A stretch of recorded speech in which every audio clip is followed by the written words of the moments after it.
Falta en Vido, el magazine de los domingos, por Radio M.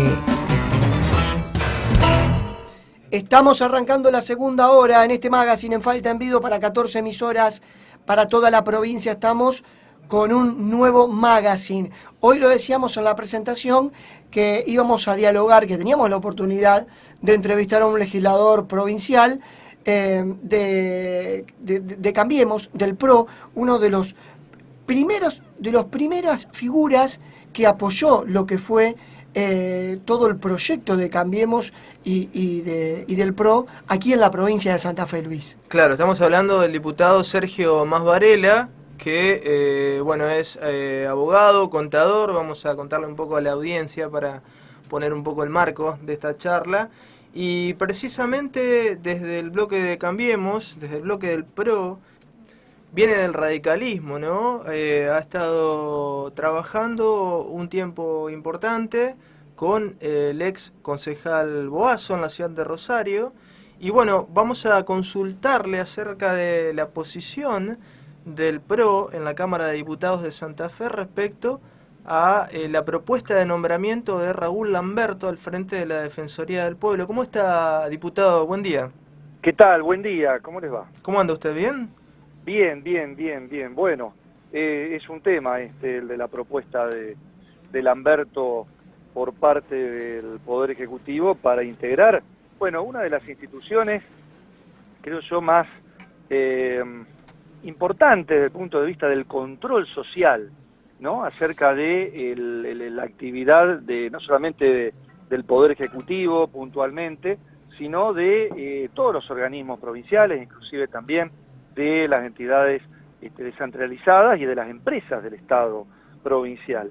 Y bueno, ¿por qué digo esto? ¿Por qué empiezo con esto, de destacar la importancia de que el Defensor del Pueblo es un organismo de control? Porque uno cuando controla no puede pertenecer al mismo ámbito, formar parte desde todo punto de vista, desde lo ideológico, desde la historia del accionar y de la participación, no puede pertenecer a los mismos o al mismo grupo al cual tiene que controlar. Y esa es, digamos, el cuestionamiento que nosotros ya estamos haciendo desde el principio. Para nosotros la propuesta de Lamberto ya tiene un vicio de origen, ¿no? Un inconveniente que se plantea a partir de que Lamberto no solamente ha sido parte del gobierno hasta el 10 de diciembre, sino que, forma parte, sigue desde el punto de vista orgánico, desde el punto de vista político, sigue perteneciendo a ese mismo grupo al cual él supuestamente debe controlar. Podemos hacer una aclaración y la compartimos con el diputado para hablar de controles del Estado. Cada área del Estado tiene un control interno, ¿no? Las auditorías propias, por ejemplo, la EPE tiene, la Empresa Provincial de la Energía tiene su auditoría interna, pero también hay controles externos que los realiza, por ejemplo, el Tribunal de Cuentas. En este caso, la Defensoría del Pueblo es un control externo, de alguna manera. ¿Podría ahondar en ese análisis, diputado? Sí, señor. Bueno, lo que acabas de mencionar es muy claro, ¿no? El control interno generalmente suele ser un control concomitante, un control que acompaña la gestión. En este caso, sí, obviamente, todos los organismos de todos los niveles estatales tienen su control interno. Pero, como muy bien dijiste, el Defensor del Pueblo es un control externo y es un control también, si se quiere, político, desde el momento en que el Defensor del Pueblo es designado por el Congreso provincial. Entonces, si ese control externo que tiene como presupuesto la independencia, la autonomía, el no tener compromisos precisamente con aquellos a quienes debe controlar, nos parece y entendemos que la propuesta del Poder Ejecutivo de proponer a Lamberto como Defensor del Pueblo no nos parece que sea lo adecuado ni lo pertinente. Es decir, nosotros entendemos que está claramente alejado de una lectura política, institucional, que tendría que hacer el Poder Ejecutivo, de decir, si nosotros tenemos la facultad de proponer y la legislatura provincial tiene la facultad de designar, bueno, propongamos a alguien que está fuera de nuestro círculo, Claro. está fuera de nuestro ámbito, que no ha estado gobernando junto a nosotros en los últimos años. Ahora, Lamberto no cumple ninguno de esos requisitos. claro, claro. Ahora, diputado, me pongo un abogado del diablo, usted también Sí, es abogado en cómo la no. realidad, y sin impugnar su opinión, obviamente, si uno mira lo que está sucediendo a nivel nacional, digo, sin impugnar su opinión hacia lo que está sucediendo en Santa Fe, Sí, cómo no. pero si uno mira lo que está sucediendo a nivel nacional, bueno, Laura Alonso, hoy integrante del PRO, también en una situación similar a la de Lamberto, está a cargo de la Oficina Anticorrupción del Gobierno Nacional, ¿no? Eso La también Oficina Anticorrupción, sí, así es. La Oficina Anticorrupción, en realidad, tiene otro sentido. A ver, la Oficina Anticorrupción, si bien obviamente recepta también denuncias, inquietudes externas, o sea, fuera del propio ámbito del gobierno, la Oficina Anticorrupción integra, o sea, no es un órgano casi extrapoder como podríamos llegar a entender que es el defensor del pueblo. pero no deja de Es decir, ser un órgano de control también. Sí, es un órgano de control, está bien, es un órgano de control, pero es interno administrativo. Está bien. Que está bien, tiene su obligación, y esto lo recuerdo, tiene su obligación no solamente de investigar, sino que también a través de la Oficina Anticorrupción Nacional se canalizan las denuncias, o sea, las denuncias penales, que puede, por ejemplo, un funcionario entiende que existe un delito, puede comunicarlo a la Oficina Anticorrupción, mejor dicho, debe hacerlo, Claro. y la Oficina Anticorrupción realiza la denuncia. Ahora, en este caso, estamos hablando de un funcionario que principalmente va a tratar primero con usuarios, con administrados, con la gente, que le va a transmitir y le va a decir, a mí, por ejemplo, la EPE está cobrando mal la tarifa, o en el ministerio, por ejemplo, en el Ministerio de Educación, realicé algún tipo de cuestionamiento a alguna autoridad de un colegio y no me contestaron, no tuve respuesta, me ignoraron. Ese es el sentido, Claro. ¿sí?, del defensor del pueblo, inclusive iniciar demandas judiciales con representación colectiva, es decir, representando intereses difusos, Claro. que, y sigo haciendo también, ya que estamos el paralelismo con la Oficina Anticorrupción, esa, por ejemplo, no es la función de esa oficina, pero sí es la del defensor del pueblo, al punto tal que en una futura o próxima, veremos, reforma constitucional, el defensor del pueblo tiene que tener un estatus constitucional porque precisamente tiene esa característica de defender intereses colectivos, de cuando vienen 1, 10, 100 personas y cuestionan un accionar de la administración pública, tiene alguien al cual pueden recurrir y que además va a recurrir a una acción judicial, y puede hacerlo, ¿sí?, para solicitarle a un juez que remedie una situación negativa, violatoria de derechos, de determinadas garantías, que llevó a cabo, una acción o omisión que llevó a cabo el gobierno provincial. Claro, claro. Y entonces, bueno, acá tenemos la principal contradicción. Hasta el 10 de diciembre, Lamberto fue ministro de Seguridad, inclusive, bueno, ocupó cargos diversos, pero además está íntimamente ligado, porque a ver, acá yo no quiero hacer una persecución ideológica, ni mucho menos.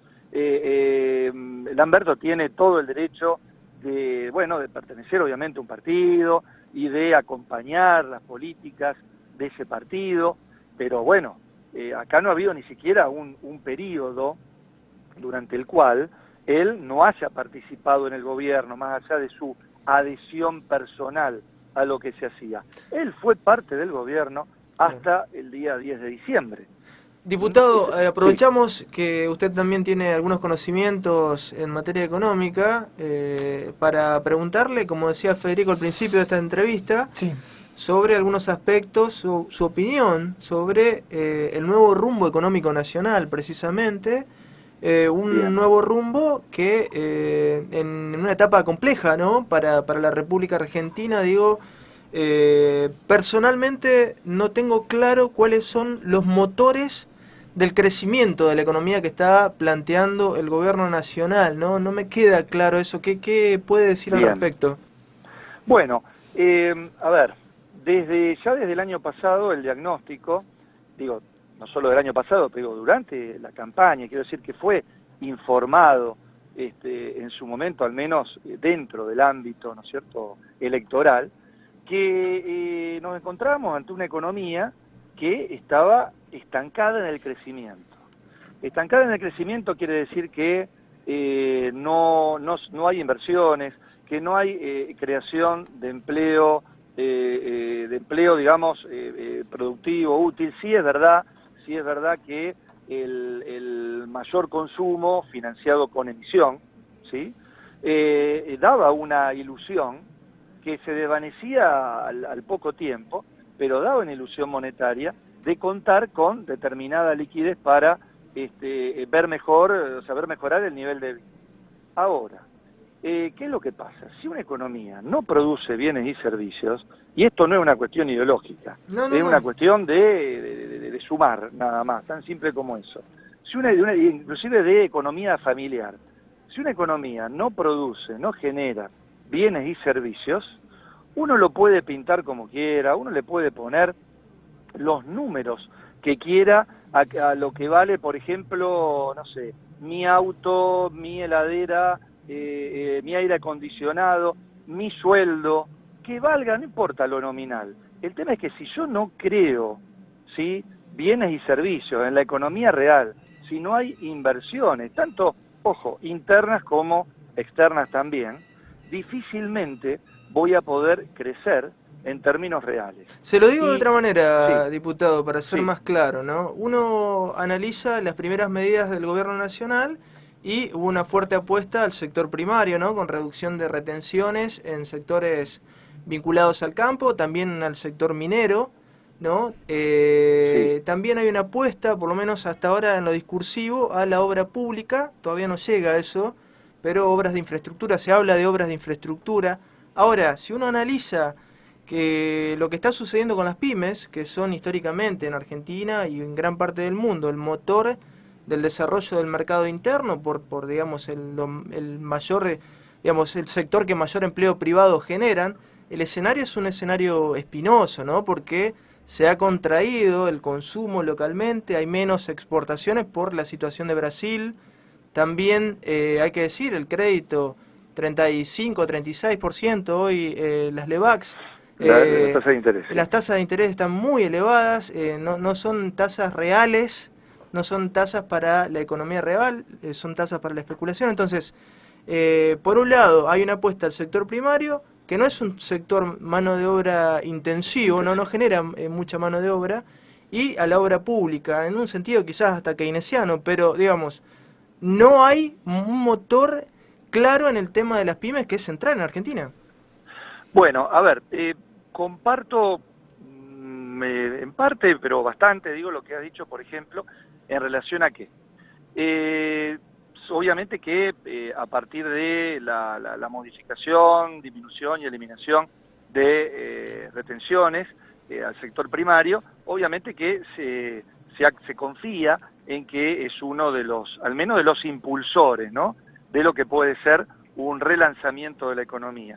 Ahora, en cuanto a lo que es la pyme, que coincido obviamente que las pymes son, digamos, aquel sector que efectivamente emplea, inclusive sin importar en qué lugar se encuentre, porque una pyme está en un pueblo, una pyme está en las grandes ciudades, una pyme está en un parque industrial, y entonces obviamente que es un elemento fundamental en la economía argentina. Ahora, yo no estoy tan de acuerdo en que no sea una prioridad o que no sea un objeto a promover el desarrollo de las pymes. Bueno, por ejemplo, en estos últimos días se lanzaron una serie de beneficios impositivos para las pymes, que desde el punto de vista financiero, sobre todo por el diferimiento para el pago de ciertos impuestos, bueno, le da un guiño, ¿no? O sea, le da un empuje en ese sentido. Y después acá resulta importante también para las pymes el tema de la infraestructura y también el tema laboral, porque, y esto yo lo digo con conocimiento de causa, porque la verdad que más que a grandes empresas, siempre he estado cerca de pequeñas empresas, de 20 empleados, 30 empleados, empresas familiares, y la verdad que, lo he hablado en los últimos días, estaban desesperados, estaban muy preocupados por esta posibilidad de la ley de la doble indemnización. Es decir que, quiero decir, por un lado tenemos la problemática de las pymes, por otro lado tenemos obviamente los planteos sindicales. Y este tema de la doble indemnización, mejor dicho, que se haya vetado la posibilidad de doble indemnización, por lo menos como una supuesta herramienta para garantizar el empleo, las pymes habían manifestado su preocupación por este tema. Entonces digo, este tema también, ¿sí?